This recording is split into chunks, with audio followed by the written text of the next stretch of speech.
Hi investors and traders, welcome back to the channel. इस video में हम बात करेंगे कि कल एक्सपायरी में क्या एक्सपेक्ट कर सकते हैं निफ्टी से और बैंक निफ्टी से। तो सामने आपके चार्ट पे है निफ्टी। निफ्टी में अगर आप देखेंगे तो कल एक कैंडल बनी थी विद प्राइस रिजेक्शन। आज निफ्टी ने almost it was just at par opening, मतलब कल जहां बंद हुआ था उससे थोड़ा सा गैप डाउन ओपनिंग दिया और फिर ऊपर जाके और फिर निफ्टी थोड़ा नीचे आई है। दो चीजें जो मुझे इसमें बहुत इंपॉर्टेंट नजर आ रही हैं जो मैं आपके साथ शेयर करना चाहूंगी। पहली चीज है कि जो निफ्टी में there is a pull back, right. Bulls have taken it up. एक बार निफ्टी ने नीचे जाने की कोशिश की बट बुल्स इसको ऊपर लेके गए।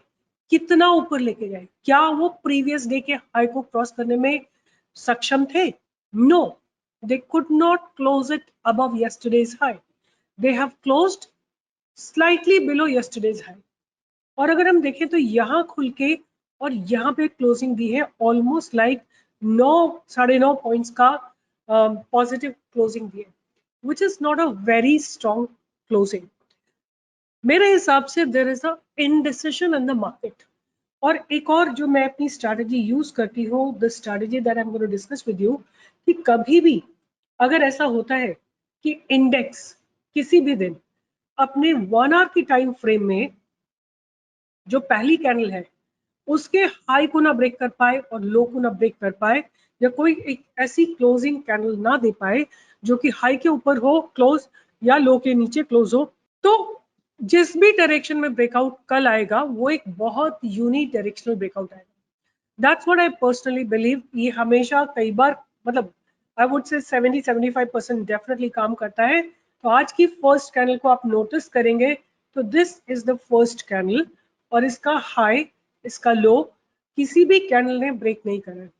अब ब्रेक करने का मतलब ये होता है कि क्लोजिंग उस कैंडल के 1 आवर की कैंडल के ऊपर होनी चाहिए, जो कि ऐसा नहीं हुआ है।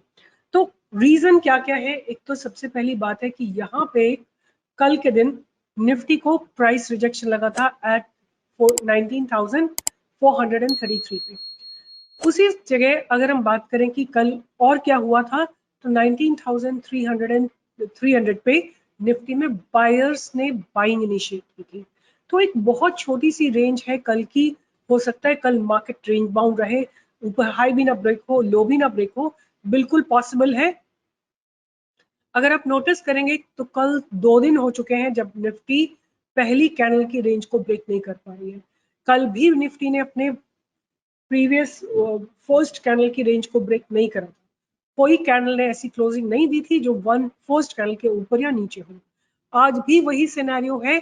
तो लगता है 2 दिन जब कंसोलिडेशन हो गया, थर्ड डे आपको एक अच्छा ब्रेकआउट मिलना चाहिए। प्राइस की अगर हम बात करें तो प्राइस धीरे धीरे ऊपर शिफ्ट हो रहा है। There is a possibility that there may be an up move that can come, but जब तक एक डिसाइसिव मूव नहीं आता है market is going to be very very deceptive. इस मार्केट में सबसे ज्यादा पैसे लोग अपने लूज करते हैं। This is a market where neither the upward direction is decided nor the downward direction is decided. That's where people lose a lot of money. In fact, I also lost good amount of money today. तो अब हम चलते हैं इसकी option chain पे और देखते हैं कि क्या एग्जैक्टली हो रहा है। तो आज मैं थोड़ा सा डिफरेंट तरीके से ऑप्शन चेन को एनालाइज करूंगी। मैं वही स्ट्राइक प्राइस कंसीडर करूंगी जो 5 रुपए के ऊपर है। तो एक यहाँ पे 6 रुपए 60 पैसे पे है और I am going to take it till where the volumes are more than 10 lakhs। तो यहाँ तक हम लेते हैं और देखते हैं कि आज क्या इस जगह पे हुआ है, क्या एक्टिविटी हुई है। तो अगर हम क्यूमुलेटिव बात करें तो 1 4 6 7 8 9 10 रफली about 10 lakh contracts are already written. आज के दिन क्या हुआ है? तो अगर हम देखते हैं तो यहाँ पे 180 plus 180 plus almost like 45. So 2.25 contracts have been written today, right? These many contracts have been written today. अब इसी तरह हम बात करते हैं कि 5 रुपए से ऊपर के कॉन्ट्रैक्ट यहाँ पे है और इधर की तरफ हम देखते हैं कि कहाँ पे 10 लाख से ऊपर के कॉन्ट्रैक्ट्स हैं। तो यहाँ तक हम सारे ऑप्शंस को काउंट कर लेते हैं। तो 1 2 3 4 5, 6, 7, 8, 8.5, यहाँ पे 8.5 लाख कॉन्ट्रैक्ट लिखे क्यूमुलेटिवली। और आज के दिन की बात करें तो देखते हैं कितने हैं, तो 52 plus 27 plus 96, so this is roughly about 150, 180, 180 plus this is going to be 250, 250 plus another 25, 2.75. These are the contracts that have been written today. आज के दिन जो कॉन्ट्रैक्ट लिखे गए हैं एज अ सपोर्ट जो बनाया गया है वो थोड़े से ज्यादा है देन द कॉल राइटर्स। तो अगर आप देखते हैं तो क्यूमुलेटिवली कॉल राइटर्स ज्यादा है और पुट राइटर्स कम है, बट आज के दिन की बात करें तो बेरिशनेस थोड़ी कम है और सपोर्ट थोड़ा स्ट्रॉन्ग बन रहा है। तो मुझे यहाँ से यही समझ में आता है कि थोड़ा इनडिसाइसिव मार्केट रहेगा। अगर हम बहुत बहुत ब्रॉड पर्सपेक्टिव पे बात करते हैं तो एक बेस बनेगा 19,300 का और ऊपर की तरफ एक रेजिस्टेंस रहेगा, स्ट्रॉन्ग रेजिस्टेंस रहेगा 19,500 की। सो 200 पॉइंट की रेंज रहेगी निफ्टी की कल। अगर कहीं पे भी आपको अनवाइंडिंग होती हुई दिखाई देती है कॉल साइड में या पुट साइड में, तो आपको एक डेफिनेट ट्रेड मिलेगा, डायरेक्शनल ट्रेड मिलेगा। वंस अगेन अगर आपको 19,300 ब्रेक होता हुआ दिखता है निफ्टी में तो एक अच्छी गिरावट की संभावना है, और अगर 19,433 के ऊपर जाती है निफ्टी तो आपको 19,500 तक के टारगेट देखने को मिल सकते हैं। अब बात करेंगे बैंक निफ्टी की। बैंक निफ्टी में क्या लगता है? अगर बैंक निफ्टी की बात करें तो बैंक निफ्टी थोड़ी ज्यादा बेरिश है। हालांकि तो बैंक निफ्टी का स्टांस भी सेम है जो निफ्टी का स्टांस था। पहली कैंडल के अंदर ही सारी कैंडल्स क्लोज हुई हैं। Breaking the low tomorrow can be very very important thing, right? A candle has to close below 45,085. अब इसमें अगर हम डेली टाइम फ्रेम में देखते हैं, डेली टाइम फ्रेम में अगर आप देखेंगे तो एक इनडिसाइसिव डोजी बनी है। एक बार वन डे टाइम फ्रेम में पूरे प्राइस की एनालिसिस करते हैं। कल एक डोजी फॉर्म हुई, ठीक है, कल के दिन एक डोजी बनी। डोजी का सिंपल मतलब है कि bears and the bulls both are equally aggressive.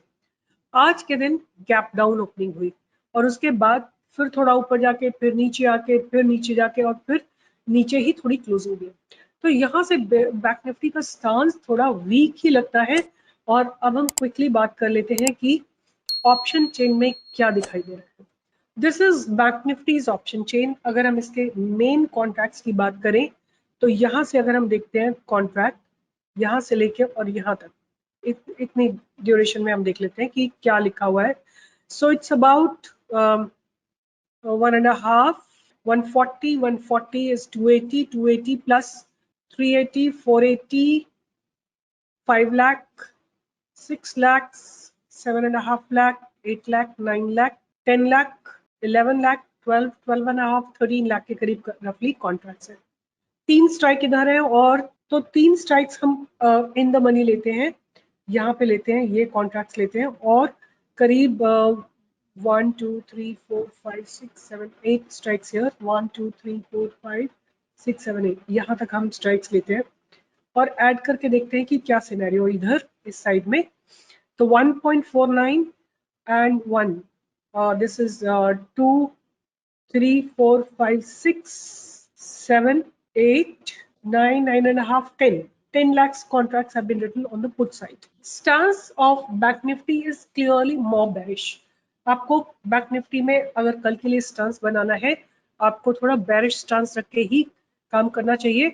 और अगर डे लो ब्रेक होता है तो आपको 45,000 तक का ड्रॉप देखने को मिल सकता है। मतलब बहुत ज्यादा ड्रॉप नहीं है, विच इज अबाउट 70 पॉइंट्स का ड्रॉप, बट 45,000 पे ना बहुत ज्यादा पुट राइटर्स बैठे होंगे। एक बार देख लेते हैं व्हाट इज हैपनिंग एट 45,000।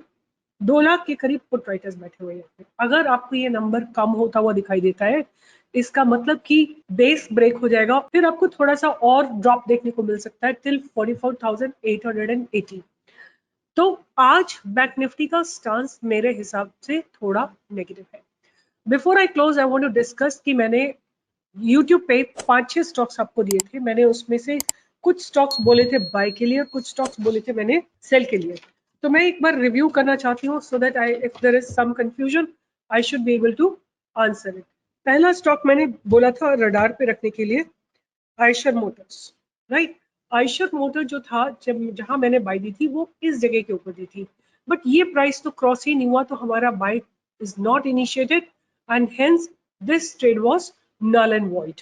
उसके बाद LTIM का ट्रेड दिया था मैंने। LTIM में क्या हुआ था कि इसने कल ही ब्रेकआउट दिया था और आज बहुत मैसिव गैप अप ओपनिंग के बाद स्टॉक कंटिन्यूसली नीचे आया। पीईएल में क्या हुआ था, पीईएल ने हमारे बाय प्राइस को क्रॉस ही नहीं किया, तो ये ट्रेड ट्रिगर ही नहीं हुआ, इसलिए वी डोंट हैव एनी, मतलब कोई ट्रेड इनिशिएट नहीं होना चाहिए था। इसी तरह मैंने मारिको को बोला था, तो मारिको में कल कोई ट्रेड नहीं आया, बट आज इसमें एक अच्छा ब्रेकआउट आया। पांचवा ट्रेड मैंने दिया था भारत फोर्ज। भारत फोर्ज दिया था और भारत फोर्ज को देखिए उसमें बहुत शानदार ब्रेकआउट आया। ठीक है, तो ये तो हो गई बाय के ट्रेड्स की। फिर मैंने आपको सेल के ट्रेड दिए थे डिक्सन टेक। डिक्सन में क्या हुआ था, मैंने सेल का ट्रेड दिया था and look at the beautiful drop that has happened in Dixon Tech. एक और जो मैंने आपको सेल का ट्रेड दिया था that was Havells. So what I mean to say कि जब मैं आपको वॉच लिस्ट देती हूँ तो आपको केवल वॉच लिस्ट ही रखनी है, आपको ट्रेड नहीं इनिशिएट करना है। ट्रेड के लिए आप अपनी स्ट्रैटेजी लगाएंगे, आप देखेंगे कहाँ पे बाय और सेल करना है, आपकी क्या कंडीशंस है, आपका क्या सेटअप है, अगर वो फुलफिल हो रहा है तभी आपको बाय या सेल करना है। Hope this makes sense. And if you want to join me for live trading, do join me from every day from 10 to 11. Take care. See you in the next video.